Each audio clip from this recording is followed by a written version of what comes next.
Na tela branca ao centro, o título em letras azuis informa: Aplicação de ferramentas computacionais para apoio ao ensino de matemática para alunos com deficiência visual.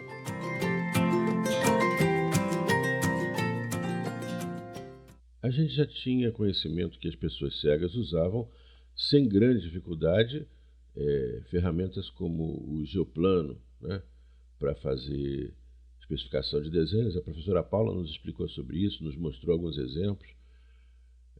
E isso é uma técnica que pode ser ensinada, né? Não tem nada de especial, nem premissa de existência de talento.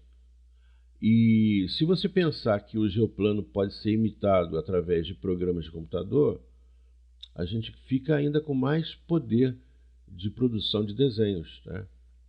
E o que é interessante, não tem premissa de que o cego já tenha uma memória visual de desenho. Não, funciona bem em quem é cego de nascença. Naturalmente, a gente tem que ter algum momento de materialização.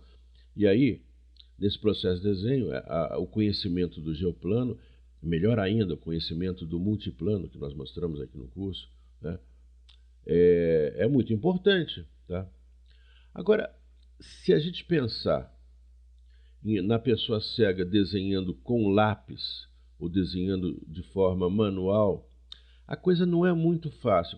Primeiramente porque a pessoa que é cega de nascença normalmente não está acostumada a riscar com lápis, né? Nem sabe nem pegar direito o lápis, né? Então, as coisas mais simples precisam ser ensinadas, né? Por isso é que a gente coloca o geoplano e o multiplano como sendo ferramentas importantes nesse processo. A pessoa pode pegar aquilo ali e materializar os seus desenhos, né? Mas é possível também desenhar com a ajuda de kits de desenho para cego. Aqui no Brasil é um pouco difícil comprar isso. São os materiais adaptados, regas, fitas, esquadros, que você compra e já tem umas marcações. É difícil você comprar e é caro isso aqui no Brasil. Mas, de qualquer maneira, não é trivial você ensinar uma pessoa cega de nascença a usar esses aparelhos, tá? Então, temos uma premissa de que é possível e importante desenvolver habilidades de desenho nas pessoas cegas e a gente não está interessado em qualquer tipo de desenho. Nós estamos interessados em desenhos operacionais que possam ser úteis na sua compreensão do mundo e na sua comunicação sobre algumas coisas que ele queira dizer do ponto de vista de posição ou de tamanho, etc. Tá? E utilizar a geometria, os conceitos geométricos, teóricos, né, para que esse conhecimento seja consolidado e depois de um tempo você possa utilizar computação e outros dispositivos para reprodução, inclusive esses objetos que eu falei aí, réguas adaptadas. Mas eu não estou muito interessado nesse momento em falar sobre esses dispositivos, até porque a nossa sensação é que o computador produz um resultado tão mais eficiente e há disponibilidade no Brasil de impressoras Braille para que você possa produzir as suas saídas e lê-las com bastante fluidez. Tá? Bom, eu bolei aqui uma sequência de aprendizados que a gente deveria ter num processo de preparação de uma pessoa cega para ela poder desenhar. Primeiro passo, nós temos que ensinar os conceitos básicos de geometria. A pessoa tem que aprender o que é um ponto, o que é uma linha, tem que aprender o que são cores, tem que aprender o que é um retângulo, o que é um quadrado, uma circunferência, e dar nomes a isso. Um quadrado tem lado, né? Um quadrado tem perímetro, tem área, né? Bom, depois dessa fase, que é uma fase longa, né, porque são muitos elementos geométricos, claro que você pode misturar essas fases selecionando grupos de figuras. Quadrado, começar pelo quadrado e pela linha, por exemplo, é bom, né? E aí depois você tenta fazer com que a pessoa cega desenhe isso manualmente. A gente sabe que os desenhos não vão ser grande coisa, mas desenhar manualmente dá uma segurança muito grande quando a pessoa pegar alguns dispositivos ou mais ainda quando ela tiver acesso aos programas de computador. Então, a gente utiliza, pelo menos no início, o seguinte: a gente compra uma prancheta, né, reveste a prancheta com alguma coisa que tenha uma rugosidade. A coisa que a gente operou com mais facilidade foram as telas de mosquiteiro.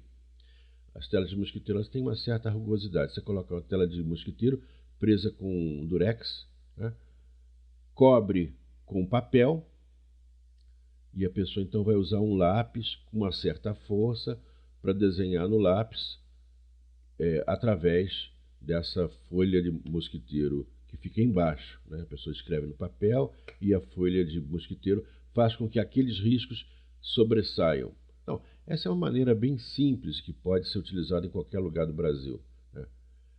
É claro que exige uma certa força para a pessoa com deficiência visual produzir um relevo razoável. Mas você não precisa perder muito tempo com isso, não. Ensina coisas básicas, tais como o traço, a reta, traça uma figura simples, um triângulo, um retângulo, né? Com isso você já consegue motivar a pessoa nesse processo de reconhecimento das informações gráficas. E logo em seguida você coloca a pessoa para utilizar um multiplano ou um geoplano, né, para fazer aquelas mesmas construções, né, porque você sabe que aquilo ali também não vai ser o ponto final. O ponto final vai ser o uso do computador, né, para produzir os desenhos de verdade, né. Bom, aí você trabalha posicionamento absoluto, posicionamento relativo, vai colocando um quadrado, umas coisas assim, ó, vai produzindo uns desenhinhos interessantes assim no geoplano, né? Eu não sei se vocês conseguem perceber aqui quadrados dentro de quadrados, quadrados inclinados, muitas possibilidades, né? Então, a partir desse trabalho, você vai começar a conceituar uma série de elementos como posicionamento absoluto e relativo, interseção, tangência, paralelismo, perpendicularidade. Tudo isso você consegue fazer dentro de um certo limite nesses dispositivos. Por quê? Como o geoplano e o multiplano eles têm essas marquinhas, esses furinhos, vamos dizer assim, posicionados formando uma grade, quando você quer fazer coisas inclinadas, não dá muito certo. Mas você consegue trabalhar dentro de alguns limites, né, dizendo, olha, não dá para fazer aqui, quando a gente for fazer no computador, isso aí vai funcionar perfeitamente, né? Em seguida, a gente vai falar sobre coordenadas cartesianas, né, que, na verdade, elas estão implícitas quando a gente utiliza um multiplano ou um geoplano, né? A gente vai falar sobre distâncias, a gente vai falar sobre precisão, a gente vai falar sobre uso de variáveis com ponto decimal, quando as informações não casam direitinho em cima dos pontos.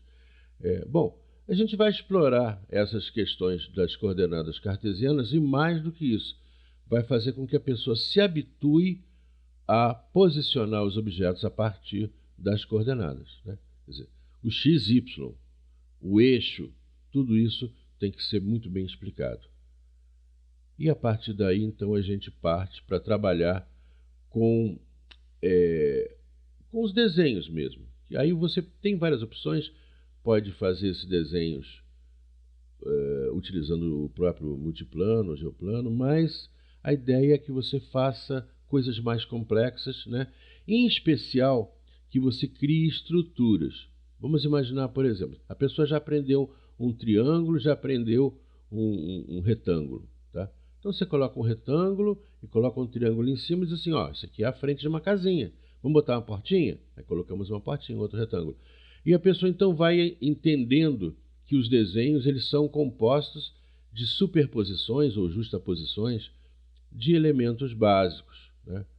E você não precisa ser muito craque para desenhar com qualidade. E que o que é importante é quando você desenhar, você conseguir transmitir uma boa ideia. Eventualmente, esse desenho pode ser que você precise dar alguma explicação em voz. Mas o que é importante é que você crie na pessoa com deficiência visual uma intuição sobre como é que as coisas vão funcionar. Bom, intuição sobre perímetro, intuição sobre área, intuição sobre revestimento, intuição sobre atributos como raio, diâmetro, e também classificações, né? Vamos pensar assim, um polígono, né? Um polígono pode fechar, né? Ou pode não fechar, pode ser uma linha poligonal, pode ser um polígono mesmo, né? Então você diz assim, olha, esse polígono aqui, vamos dar uma torcida nele, né? Torcer com elástico, né? Faz uma coisa como se fosse um X assim. Esse aqui é um polígono, mas é um polígono estranho, né? A gente fala sobre polígonos regulares. Bom, todos esses conceitos, estou falando assim, parece que você vai pegar a pessoa cega e vai trabalhar com ela um dia. Não, esse é um trabalho de meses, esse é um trabalho de muitos meses, em que esses conceitos vão sendo aplicados um após o outro. E, finalmente, você vai chegar no computador. Na verdade, eu estou falando finalmente, mas não é finalmente. Quando você sentir que a pessoa está pronta, você já pode utilizar o computador utilizando algumas ferramentas que a gente vai aconselhar aqui. Em especial, a ferramenta Graphivox, que foi uma ferramenta criada pela gente, um programa acessível, que foi uma evolução daquele programa Desenvox que nós havíamos criado muitos anos atrás, em que o aluno especifica, através de uma pequena linguagem gráfica, os objetos que ela deseja criar, e isso depois é jogado ou na tela, ou na impressora normal, né, de tinta, ou na impressora Braille. Por que na impressora de tinta e na impressora Braille? Porque o professor, provavelmente, ele não é cego, então ele vai olhar o resultado gráfico na impressora de tinta, ou na tela, né? E o gráfico em impressora Braille para a pessoa poder sentir aquele desenho tatilmente. Alguém poderia dizer assim, mas espera aí, você falou em algum lugar desse curso, na máquina fusora, que é capaz de pegar um gráfico criado na impressora comum e fazer com que essas linhas sobressaiam, né? Elas estufem. Sim, mas aqui a gente não tem esses equipamentos no Brasil. Mas se tivesse, seria ótimo, né? A pessoa poderia não utilizar a impressora Braille, utilizar esses dispositivos, né? Esse material, esse papel swell, né? Esse papel estufável, né? E jogar isso na fusora para poder então produzir resultados maravilhosos, né? Do ponto de vista estético e também de linhas perfeitas. Porque a impressora Braille, as linhas não ficam muito perfeitas, ela fica com uns degrauzinhos assim, mas dá para a pessoa perceber o que ela está fazendo. É isso. Nossa, que resumo grande, hein? É porque gráficos são coisas muito delicadas, são coisas que têm muito detalhe e muitas opções. E custa um certo tempo a gente trabalhar em cima dessas coisas todas. Isso aqui é apenas um pequeno, breve resumo de todo o universo que os gráficos podem ter para as pessoas com deficiência visual e sua relação também com as pessoas que não são deficientes. Os gráficos como sendo elementos de diálogo, elementos de comunicação. Vamos falar em seguida sobre o Graphivox, que é o próximo tema do nosso curso.